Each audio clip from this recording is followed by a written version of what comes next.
The young woman who had replaced one of the former high consorts was about Maomao's age.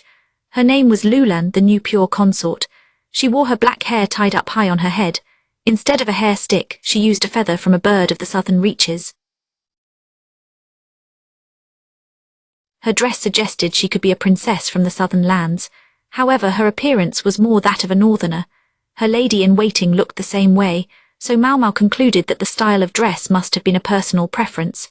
Lulan was not as alluring as Gyukayu, and she was not as dazzling as Lihua.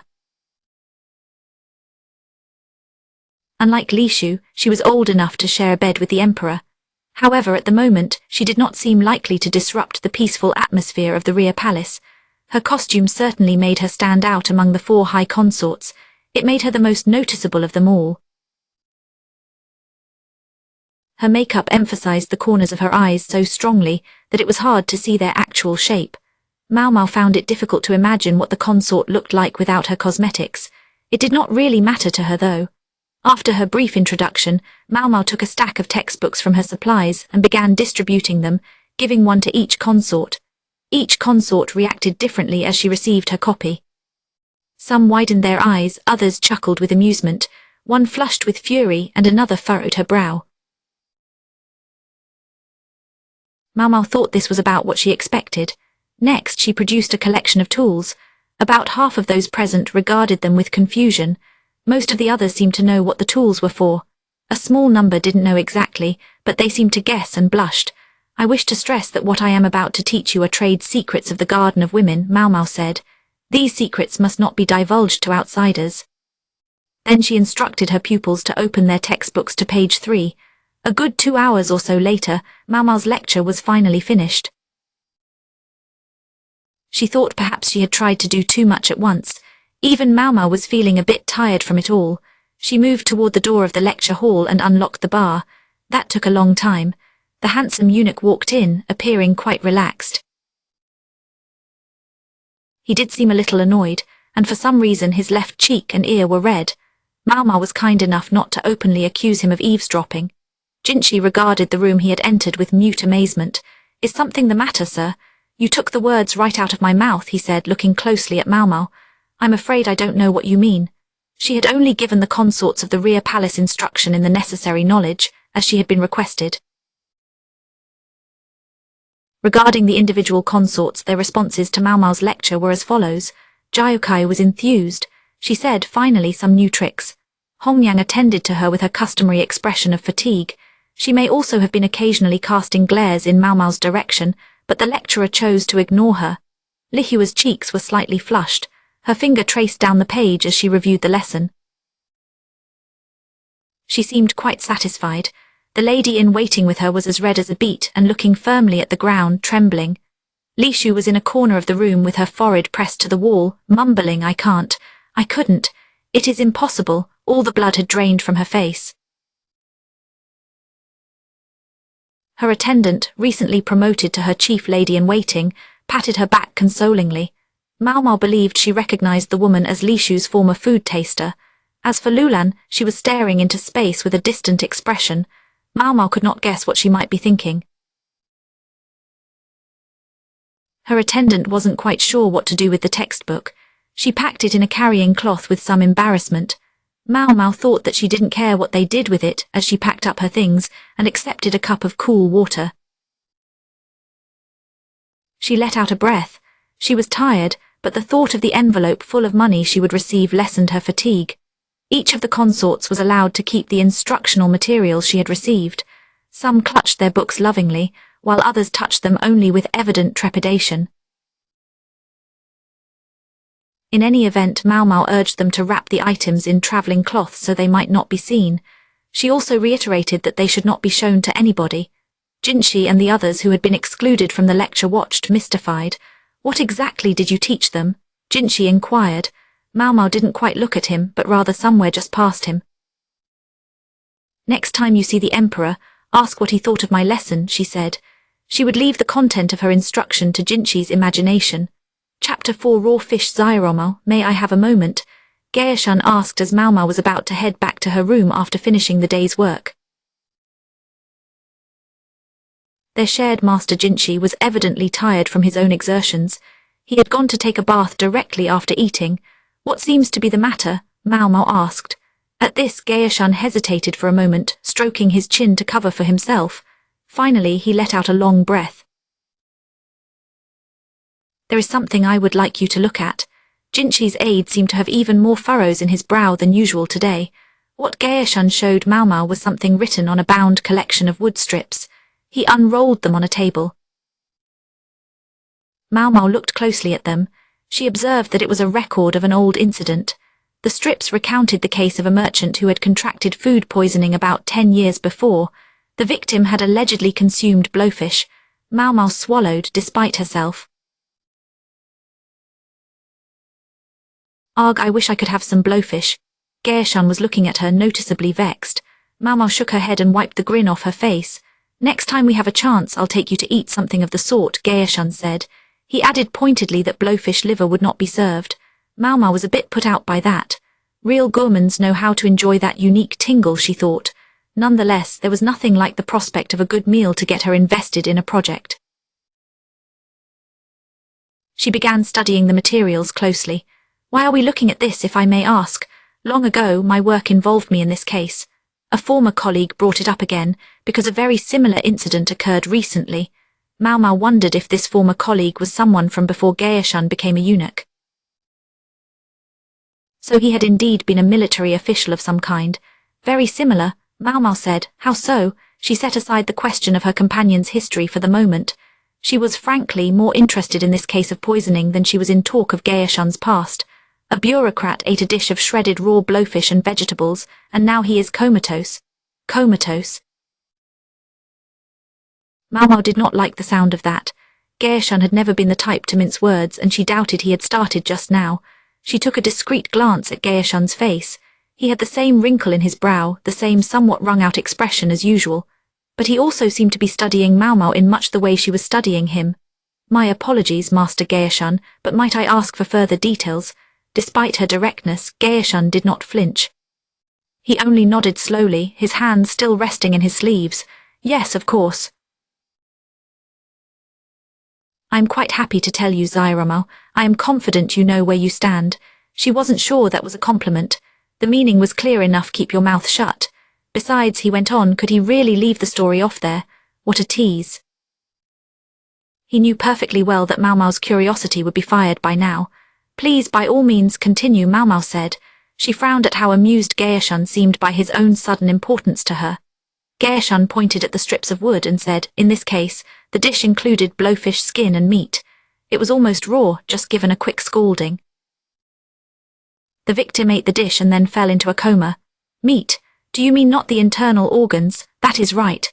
Blowfish poison could not be removed by heating it. However, the poison was concentrated in the fish's organs, principally the liver. The flesh itself was substantially less dangerous." Maomao thought that a coma caused by blowfish poison usually meant someone had eaten the liver. She wondered if so much toxin could build up in the flesh itself.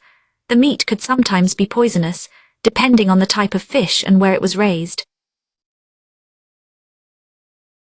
She did not have enough evidence to be certain. Therefore, she could not rule out the possibility.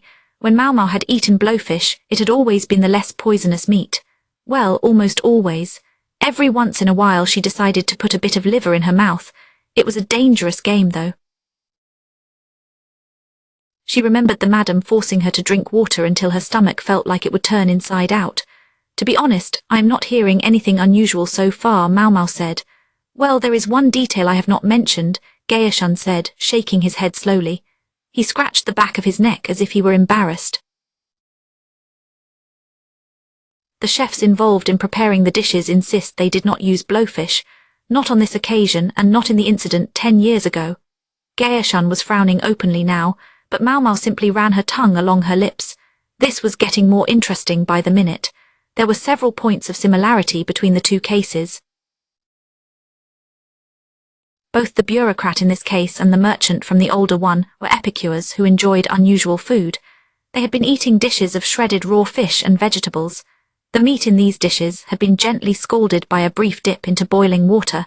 However, they were each accustomed to eating fish completely raw as well.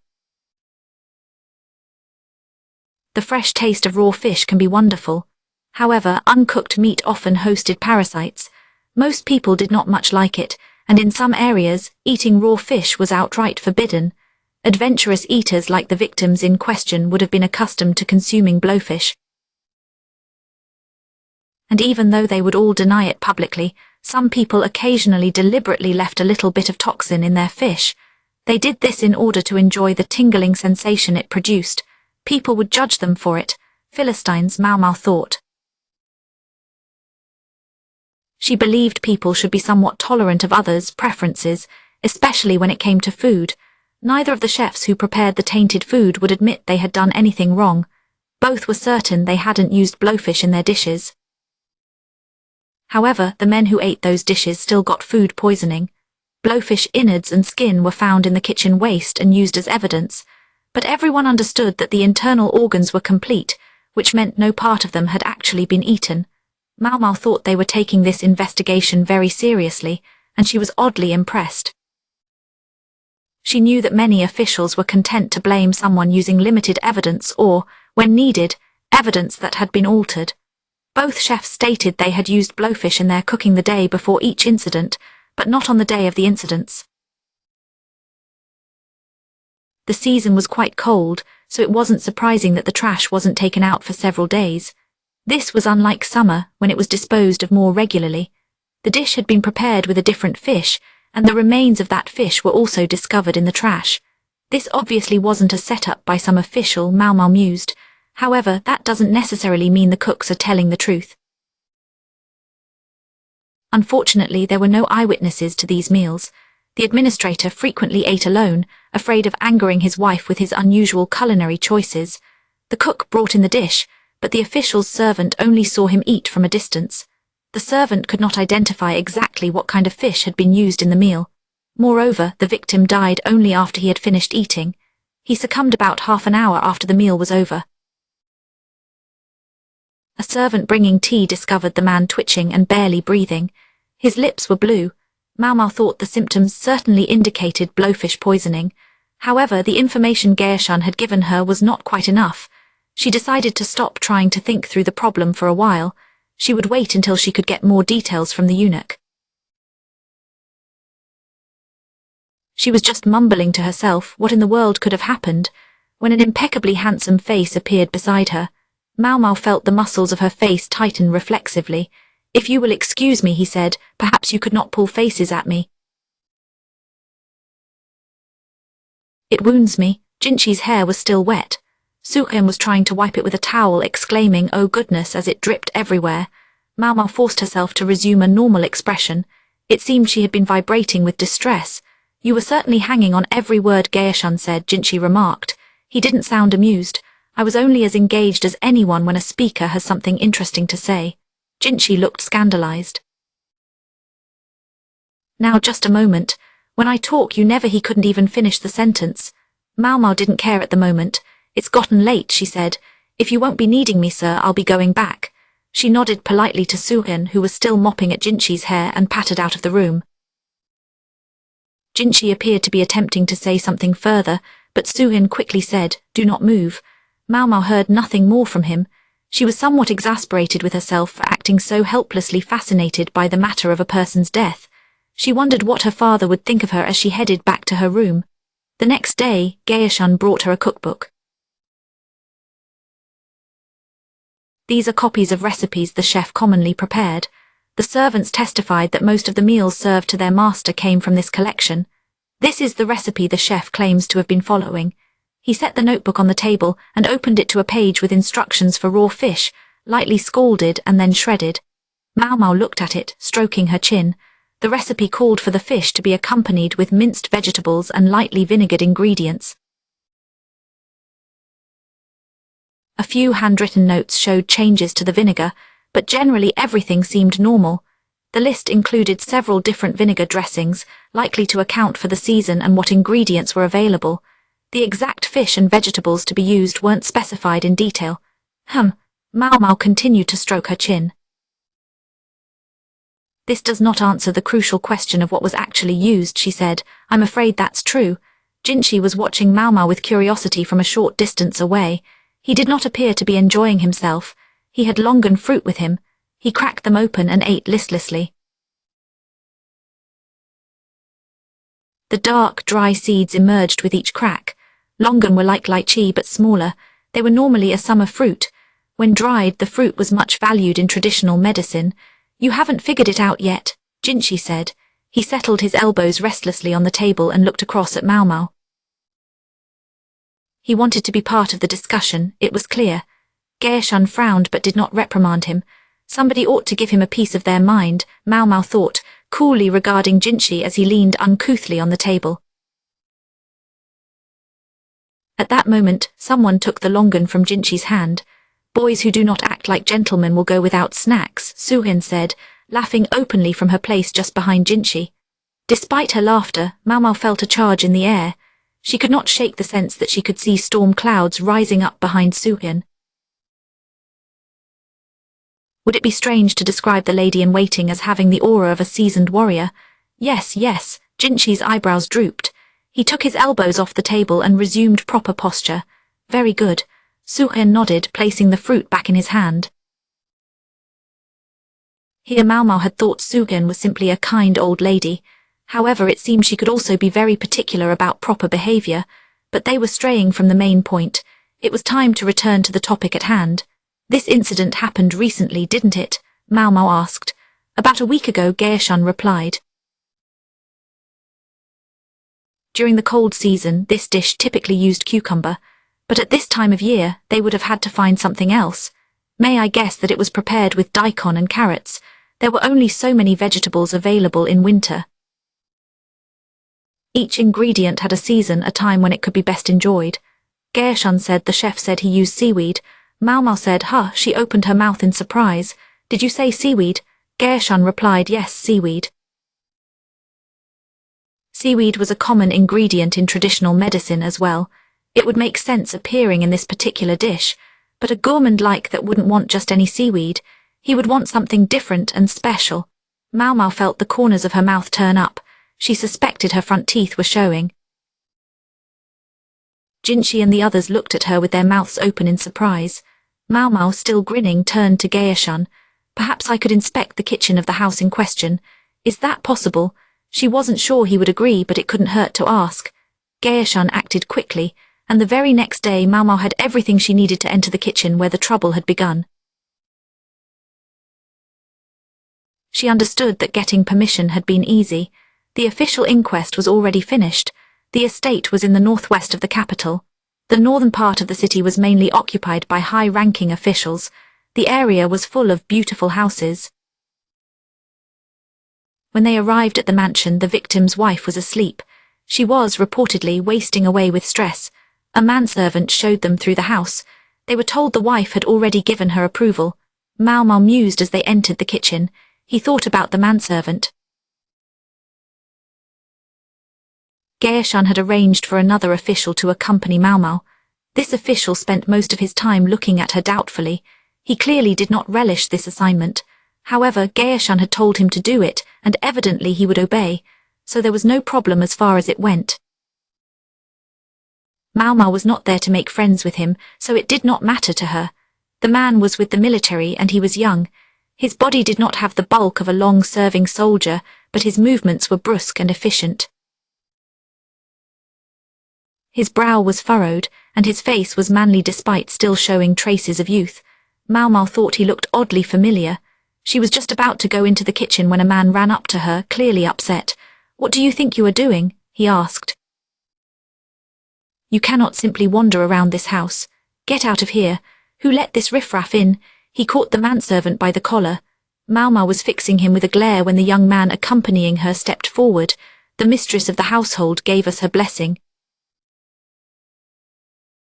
And this is official business." Maomao applauded the calm but firm tone he took with the overheated newcomer. "Is this true?" The man relaxed his grip on the servant's neck. Through a coughing fit, the manservant managed to confirm that it was. "Now may we proceed?" "Or is there some reason we should?" the young official asked. The man made a sound of disgust and spat. "Far, what do I care?" The manservant later explained to them apologetically that the younger brother of the comatose official was overseeing his estate. This was because the man's wife was indisposed. He was the one who had accosted them. So that's what's going on, Maomao thought. Recognizing that it would be improper to insert herself into someone else's family affairs, she left it at that. Instead, she looked around the kitchen. As she had feared, the chef had already washed and cleaned his tools. However, aside from the fish which had been disposed of to prevent it from rotting, most of the ingredients still remained. She began to explore the room. There, on a shelf near the back wall, she found it, sitting right out in the open. Maomao's discovery, salted and stored in a small pot, brought a grin to her face. "What is this?" she asked the servant. He squinted into the pot and his face suggested he wasn't sure. So Maomao took a bit of it and dropped it into a jug of water.